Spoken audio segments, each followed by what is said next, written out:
सचिन पायलट के कट्टर समर्थक और मानेसर कांड में सचिन के साथ रहने वाले इंद्राज गुर्जर क्या एक बार फिर से विराटनगर से ही चुनाव लड़ेंगे या फिर सचिन पायलट के लिए सीट को छोड़ देंगे।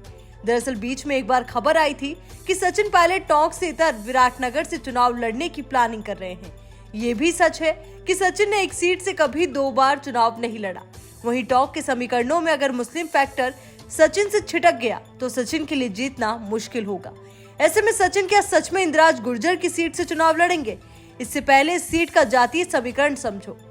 विधानसभा क्षेत्र में सर्वाधिक मतदाता सामान्य वर्ग के हैं, जिनकी संख्या 65,000 से ज्यादा है। इस विधानसभा क्षेत्र में गुर्जर मतदाता भी लगभग 29,000 है। ST/SC वर्ग के मतदाताओं की संख्या 42,000 से ज्यादा है। इस विधानसभा में जाट मतदाता भी निर्णायक है, जिनकी संख्या लगभग 16,000 है। सचिन की नजर SC/ST और गुर्जर वोटर्स पर है, क्योंकि इनकी संख्या ही इस सीट को विजयी बनाती है। लेकिन सच यही है कि इंद्राज गुर्जर इस सीट से विधायक है और अगर बीते चुनाव का इतिहास देखा जाए तो फिर समझ में आता है कि इस सीट पर 2003 में बीजेपी के सुरेंद्र पारिक ने कांग्रेस के रिखब चंद शाह को 16,000 से ज्यादा वोटों से हराया। 2008 के चुनाव में भाजपा के डॉक्टर फूलचंद भिंडा ने कांग्रेस के रामचंद्र को पटकनी दी थी। 2013 के चुनाव में बीजेपी के फूलचंद भिंडा ने कांग्रेस के रामचंद्र को हराया था। 2018 के चुनाव में कांग्रेस के इंद्राज गुर्जर ने IND पार्टी के प्रत्याशी कुलदीप धनखड़ को हराया था।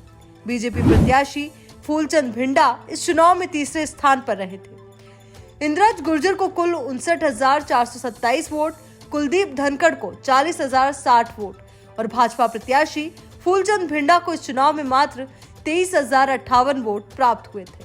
15 सालों से जिस सीट पर बीजेपी का एक छत्र राज था, इंद्राज गुर्जर ने उसको तोड़ते हुए सीट कांग्रेस की झोली में डाल दी थी। इसके पीछे बड़ा कारण सचिन पायलट को माना जाता है, जिनकी वजह से गुर्जर वोट एक तरफा इंद्राज गुर्जर को मिले थे। हालांकि इस बार माना जा रहा है कि बीजेपी फूलचंद भिंडा को टिकट नहीं देगी। बीजेपी पंकज मीणा पर दांव लगा सकती है। वहीं इंद्राज गुर्जर ही कांग्रेस के प्रत्याशी होंगे। अगर सचिन पायलट यहां से चुनाव लड़ने नहीं आते तो वहीं इस सीट पर इस बार स्थानीय को टिकट देने की मांग उठ रही है।